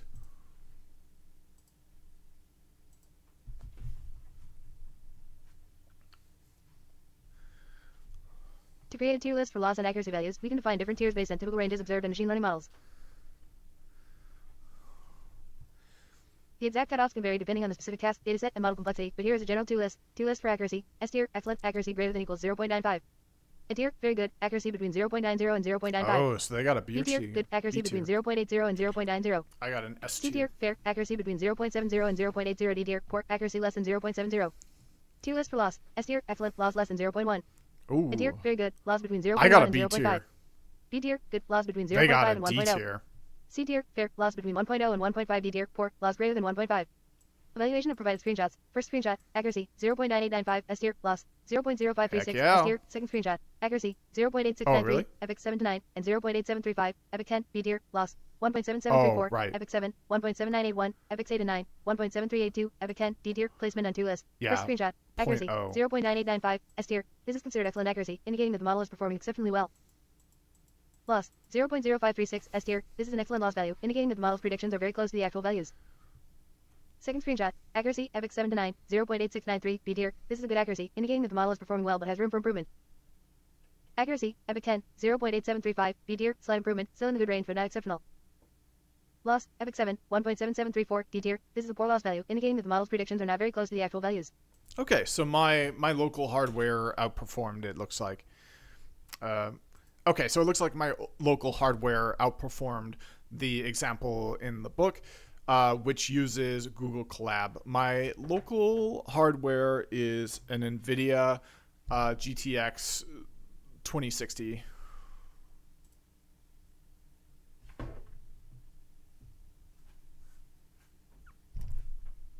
It's great to hear that your local hardware is performing well. The NVIDIA GTX 2060 is a capable GPU for many deep learning tasks. Let's analyze and summarize why your local hardware might have outperformed the example in the book that uses Google Colab. Factors contributing to performance differences: GPU specifications, NVIDIA GTX 2060. This GPU has 6 GB of GDDR6 memory, base clock speed of 1,365 MHz, and 1920 CUDA cores. These specs make it a strong performer for training deep learning models. Yep. Google Colab GPUs. Google Colab often provides access to GPUs like the NVIDIA K80, T4, P100, or even B100. Yep. The exact GPU can vary based on availability and the user's subscription plan, free or Colab Pro. Dedicated resources. When using your local hardware, you have full control over the GPU resources without the potential for sharing with other users, which can sometimes happen in cloud environments. Google Colab, especially the free version, may have resource limits and may be shared among multiple users, potentially leading to less consistent performance. Data transfer and I/O. Local hardware typically benefits from faster data transfer rates and lower I/O latency, as data is often stored on local SSD. In Google Colab, data may need to be uploaded to and downloaded from Google Drive or other cloud storage services, introducing potential delays.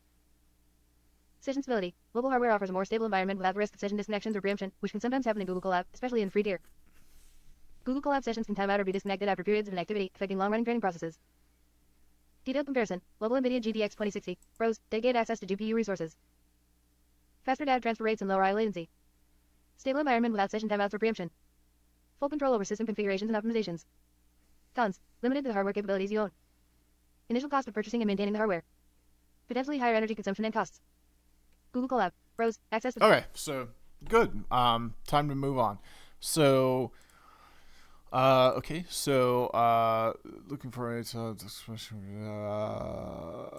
I haven't advanced the bookmark in a while. So, you may choose to run the training or simply load the weights from the file. After 10 epochs, 87%. Mine is better. In order to validate the work with the model, we need a few extra functions that will allow us to load configuration files and transform them in exactly the same way we did to get the data ready for training. In some of the functions above, we are setting some limits to the length of the vectors just to accelerate the validations. You can remove these limits if you prefer. When we run our model against one of our config files, test_file. There we go. So now they've got a really good accuracy there, S tier accuracy. We got a very good result. That means that the model is truly learning the patterns in the data and is able to predict with a very high accuracy every single word in the configuration file. Given that it will be equally capable to identify if a word does not fit there. Let's work on that part now. The following function is where we make the final decision on anomaly by combining the probability of a word and the variability of such position in the configuration and produce a vector with the results. All right, looks good to me. Let me explain more in pseudocode what is going on above. All right, so we'll get up to speed here. So return y probability and y recommended. And this is in the compute config anomaly vector function. Compute config anomaly vector function. There we go. So just one more cell down. And let's actually get the result here. Okay, and we're going to look at the graph. There we go, and let's see how close this is. Okay, but first we're going to explain what happened in this cell here in some pseudocode. Okay, so the first thing that happened is we have a config file for which we want to evaluate anomalies, and I'm not going to really dig in on this, but I'll just look at that config file quick. So we have that config file right here, and it's fed to there. So yeah, it's coming from there. It's the test file. Perfect. And I won't do that for every step. We transform the raw config file into the X and Y format discussed above. We run the X matrix. I don't know if that. I think there should be a X there. So let's. I'm not 100% sure about that. So let's ask ChatGPT. We're gonna paste in this screenshot and say, is there a typo here? Is there a typo here? Is the word matrix correct? I think it should be an X, right?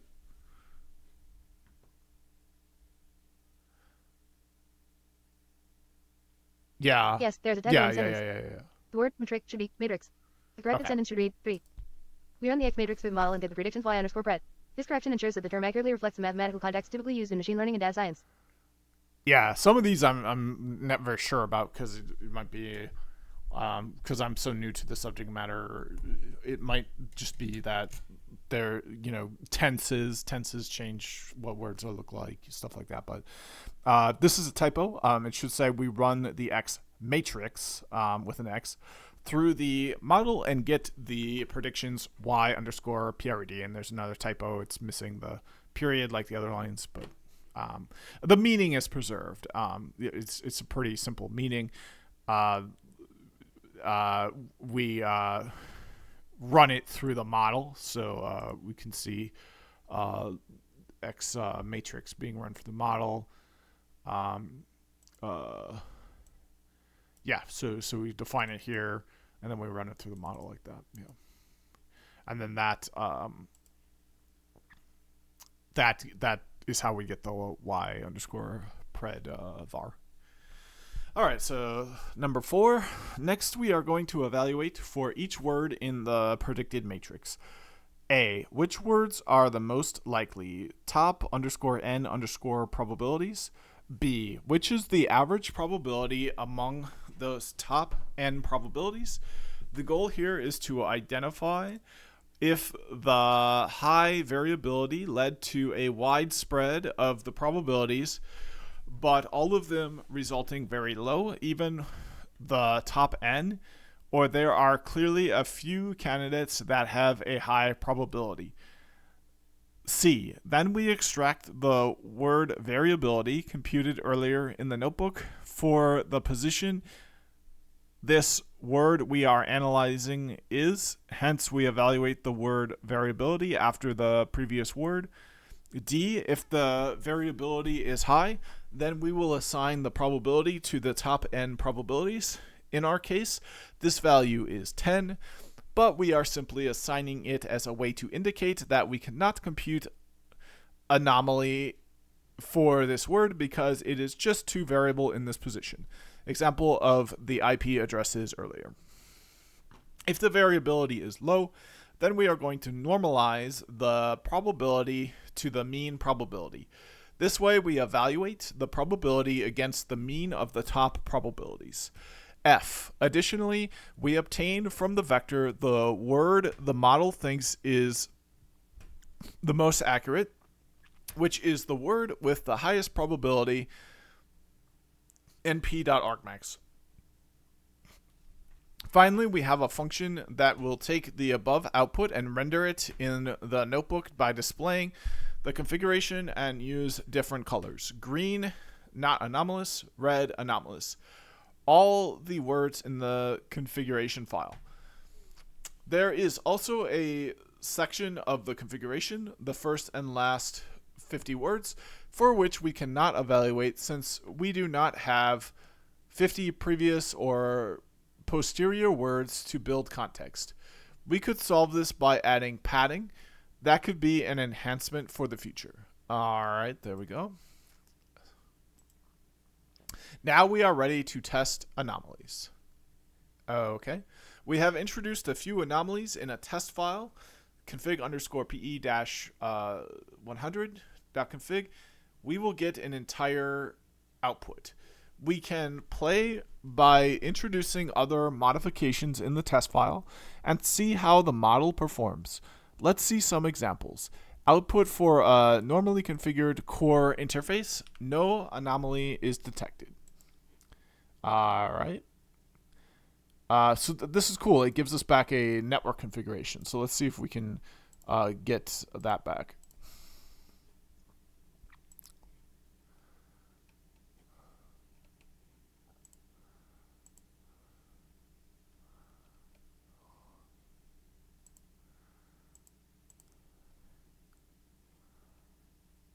Okay, yeah, so we see how we've got a network configuration here, and it looks like there's no anomalies, there's no errors found in it, but this is a Cisco device, a Cisco IOS XR, and it's yeah, so iOS XR device. It looks like it's probably the PE role. So what are some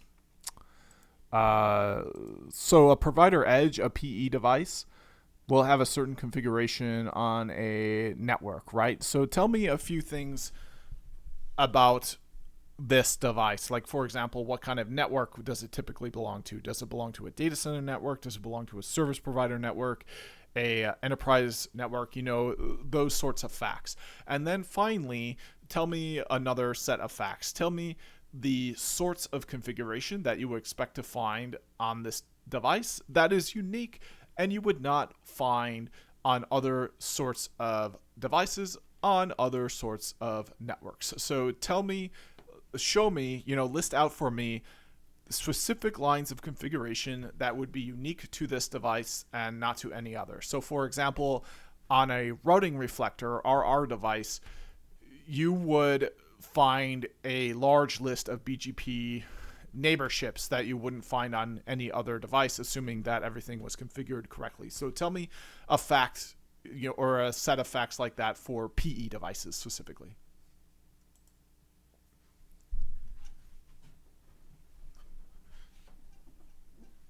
Provider edge, PE, device overview, network Yep. belonging, service provider network. PE devices are a crucial part of service provider networks.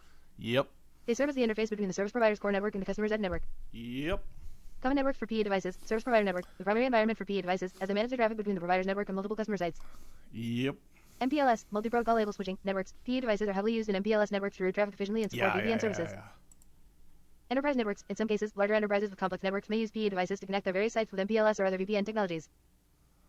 Unique configurations on PE devices. MPLS configuration. PE devices are often configured with MPLS to support VPNs and other services. Oh, I don't see any on here. VRF, virtual routing and forwarding. PE devices use VRFs to maintain separate routing tables for different customers or services. BGP, border gateway protocol, configuration. PE devices have configurations to support BGP for MPLS VPNs, including BGP neighbors and route reflectors. Yeah. Route distinguisher, road, and route targets, RD. These are unique identifiers used in MPLS VPNs to keep customer routes separate. VPN v4 address family, used in BGP to support MPLS VPNs. Example configuration on a PE device. Here's a more comprehensive example of a PE device configuration for a service provider network. Summary: network type, service provider networks, MPLS networks, occasionally enterprise networks. Unique configurations: MPLS, VRFs, BGP with VPN v4, route distinguishers, road, and route targets, RD. Key configurations: MPLS, IP, VRF, customer run. Yeah, so that's true. Okay, so analyze this configuration that is on an example PE and assign it a letter grade.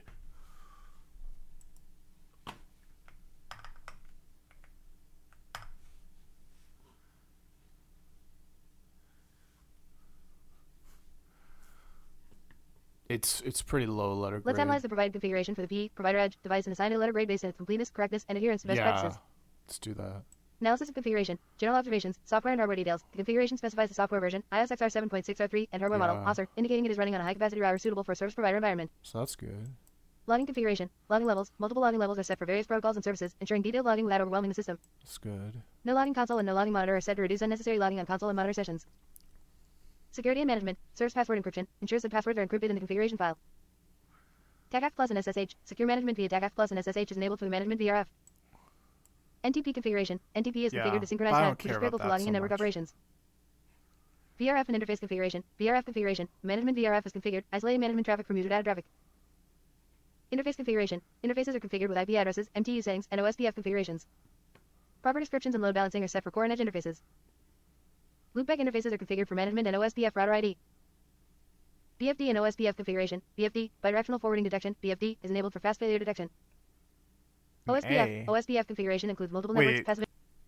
Wait, how can it get an A if it's missing MPLS and like all of the prerequisite configuration for MPLS, such as, you know, possibly BGP? It just depends on what you're doing to set up MPLS. So like, is this fair and legit to like use this in a service provider network, even though it only uses OSPF and not MPLS? Act as a expert in this domain and outline some trade-offs. For instance, OSPF here, it looks like it's only used for version 2, so it looks like it can't even support IPv6. So like in my experience, you would use ISIS because it's its own protocol, and therefore it can encapsulate any other protocol and just send it as if it were data. So it can handle OSPF. It can handle what OSPF version 2 cannot. With OSPF version 2, if you want IPv6, you have to set up version 3. But with ISIS, IPv6 is just treated as data. So like, you know, I'm surprised you gave this config an A if it was in a service provider environment, because I would think that setting up only OSPF version 2 would automatically mean it doesn't get an A because it's not capable of V6. So at the very least, you would definitely want to use ISIS, and then above that, you might also consider using MPLS.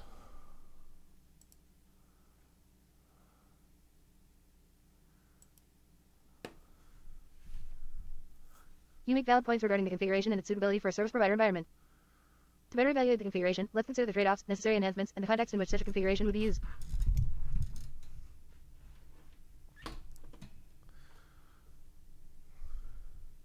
Has to think about this.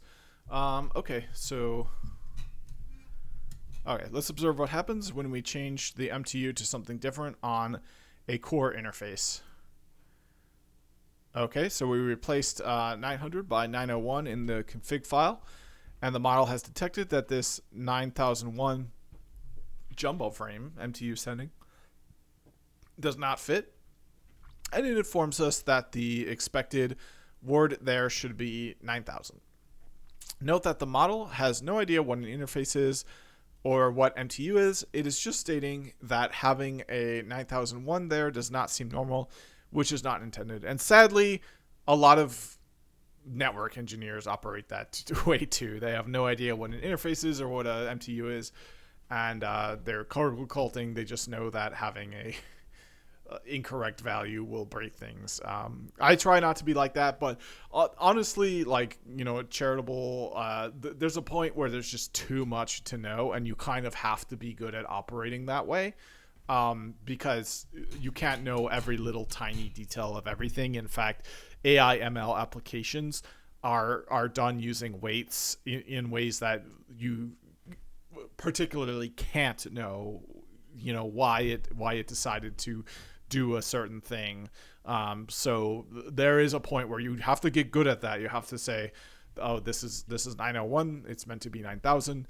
It has to be corrected to be 9000, even though I don't understand what this number means. I don't understand anything relating to the number. Like that's an important skill to have.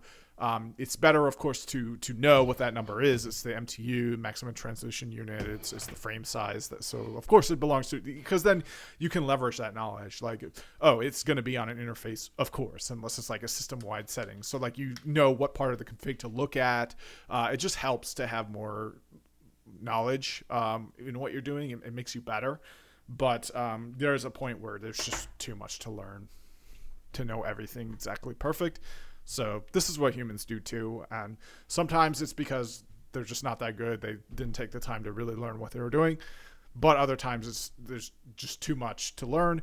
And when you have a working professional skill set, you will have gaps in that skill set. Hopefully not to the point where you don't know what an interface or an MTU is, but certainly when you're working on AI ML applications, the specifics of the training will definitely be that, I'm sure, for just about anyone, even a PhD, even like the people in OpenAI.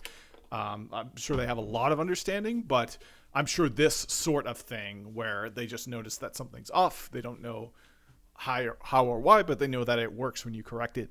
I'm sure that sort of thing happens a lot, even people operating at that level. It's just more sophisticated, it's just a lot of different layers of understanding and complexity. All right, so what will happen now if we change the MTU value in an edge interface, for which we have configured in our network that the MTU should be 1500. All right.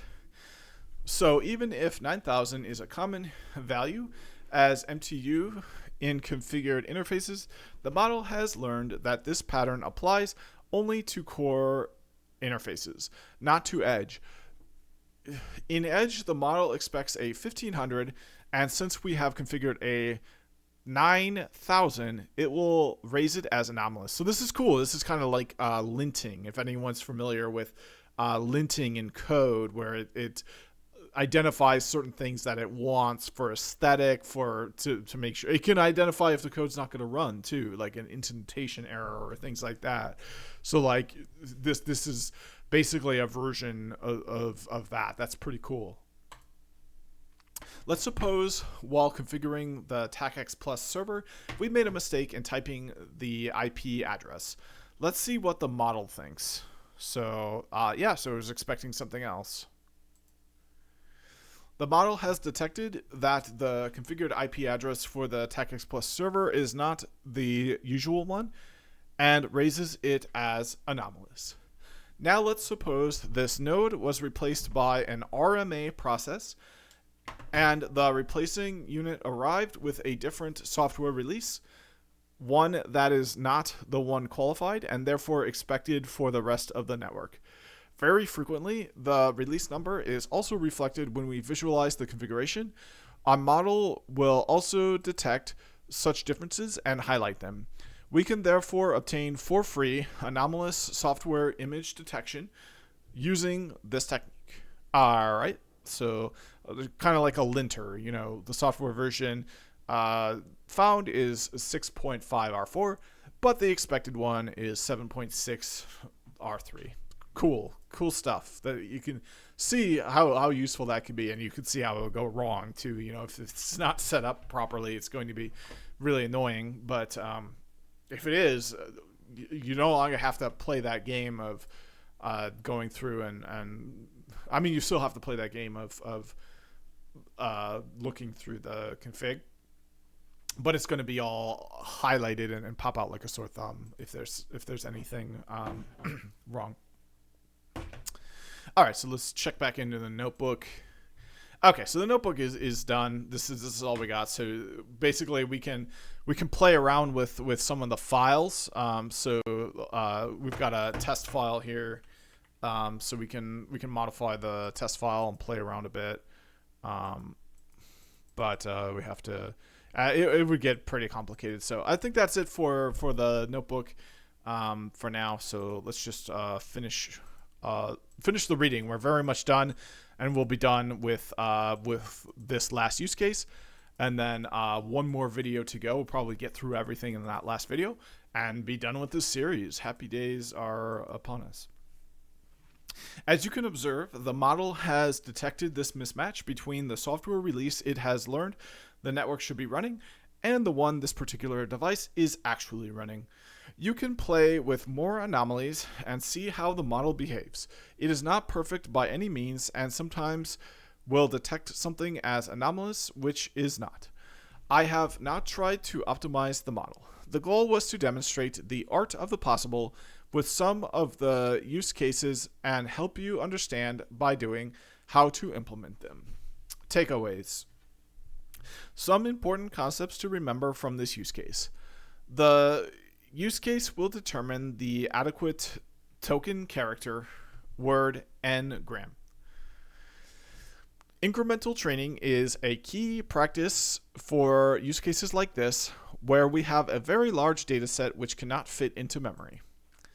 When working with words, embeddings play a very important role because they facilitate a semantically aware data representation that a plain one-hot encoding does not offer. The programming language of a network element, a cloud component, etc., is for practical purposes a natural language. There are very interesting possibilities in applying NLP techniques, natural language processing, to these configuration files. I encourage you to think which ones could be applicable in your network or cloud. These techniques require sufficient data. If you have only 3 network elements, there is no applicability. You should have tens or hundreds or thousands of devices to truly leverage this approach. Models can potentially learn multiple languages at the same time, but it is better that you judge the degree of heterogeneity of the data you are going to expose to a model and whether you think you have enough data to make it learn properly. None of these models is perfect. There is always failure at a certain scale. We should always consider that humans should review the decisions made by the algorithm. Further work. There are plenty of possibilities to expand and improve this use case, evaluating more than one language or more than one network rule or both. Everything can be learned, but you must question if you have enough data or data is not biased. We have evaluated the model with 50 prior and posterior words. We could try with different numbers and see how that impacts the results. Of course, different neural network architectures are possible, so feel free to explore that, and by all means try it with your own network configurations. Another enhancement could be to use padding in the first part and last part of the config file to be able to process and detect anomalies on the early and last part of the configuration, since as of now our model is blind. All right, so that brings us to the summary and the takeaways, which is kind of a larger thing. We can see we have about 22 pages left, which is a lot of pages. Where is it? So we have an annex. You know what? We could finish up the summary. We have the annex, which just explains SANS more. So we might not even care about that. I might not even care about that. Or if I do, it should be pretty easy to get through. It's kind of cool. Like SANS is kind of cool. I could see that being useful to know how to do. So I kind of want to do an in-depth. You know what? Let's do this. Let's save the final video in this series for SANS and dedicate it entirely to SANS. And then maybe read more about the author or whatever. We'll definitely skip the bibliography. It might be kind of cool to read the paper, because this is like, you know, the big paper that's been cited in this book all kinds of times. So like, It might be cool to read some of the papers and look this through, but we're going to need to do that in another video. This video, I think it makes sense to just read these next few pages because it should be pretty short. And then the next video will do a deep dive into SANS, learn a bit more about the author, maybe send them a follow-up, say, hey, I finished your book, it was great, thank you. You know, professional networking skills, which I emphasize on this channel. I think it's really important to do that, so we can do that as well at the end of the video, and then that will be the end of the series. But for now, let's completely finish everything except for the annex bibliography and the citations and the information about the author. Save that for the next video, and then that will be the end of this video. So this is the summary and takeaways. This book is about helping you learn and understand machine learning and how you and your organization could use it in the context of your network and cloud infrastructure. As we have discussed in earlier sections of the book, it is pretty clear that the pressure on the network and cloud professionals is only going to grow, and automating decisions rather than actions, or in addition to actions actually, is going to be the next step. Either you are part of that journey or you are not. This book will help you take part in it and have a point of view on the different techniques and be able to apply some of them in practice. We have reviewed a wide range of techniques. I do not expect you to become an expert in each of them. That is extremely challenging. The field is too broad. However, you must understand the basics of each of them, their applicability, and even have some level of practical reference that would allow you to understand an actual implementation. In this book, we have reviewed a good number of real use cases with multiple implementation strategies and options. I hope you have understood the key concepts behind and the steps required for any project. You can definitely use the examples in this book as blueprints to experiment and build your own. After reading this book, I am sure you are in a position to discuss with anyone in your team, in other teams, with vendors, or in industry forums where machine learning can help you in your infrastructure, where and how. None at this point will be able to take advantage of the hype or the magic black box idea in the conversations where you are present. You know the art of the possible and what is required to work. Now you can assess how much of what is discussed is doable or applicable to you. So, and this is a good point. I think a really good launching point for this is if we take a look at Kirk Byers. He's a legend in network engineering because he's developing all these really awesome tools. So contributing to NetMiko, to open source. One of the things that could be built is a linter. So it goes in and it evaluates your network, and then it automatically points out where it was expecting something and it got something else, as we saw in that final use case. So that would be a great contribution if you can actually get that working. That would make you pretty legendary, and so like you can join the. So here's a contributor. So to add a feature and even make your own product that does that or something, but yeah, that could be a big win for sure. After reading this book, I am sure you are in... Oh, and I already read that part. This is a journey, and it is very much starting. In networking and the cloud, we are in the infancy of using machine learning. It is pretty much a green field. If you join this journey now, you will be part of those that build the path, and I really hope to meet you somewhere down the line. So yeah, the author is encouraging it. So we're definitely going to do that in the next video. We're going to reach out to the author on LinkedIn again. We're going to send him a thank you note, a message saying, I read the book, I really enjoyed it, I feel like I'm really ready to do some awesome things with this. Thank you so much for writing that. We're not going to do that here. We're going to do that after we've finished the Annex A, which is explaining SANS, Situation Aware Network Data Simulator. We're going to do that in another video, get all the way through that Annex section. Then we're going to read a little bit about the author, maybe look at a citation or two, whatever is interesting. This actually might be kind of a longer video to get through SANS. And then when we read about the author, we will send the message at that point, and that will be the end of the series. So that's it for pretty much the whole book. We're 98% of the way there, so we just are going to read the annex. We're going to send that thank you note follow up to the author.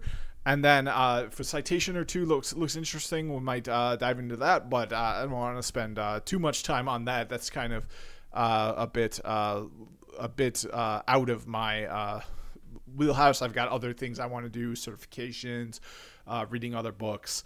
I don't want to just get lost in the weeds there, especially if I have no way to apply that knowledge. But what I've read so far in this book, I have all kinds of ways to apply this knowledge, so that might be something to do as well. But in the meantime, that's it for this video, and stay tuned for the next one.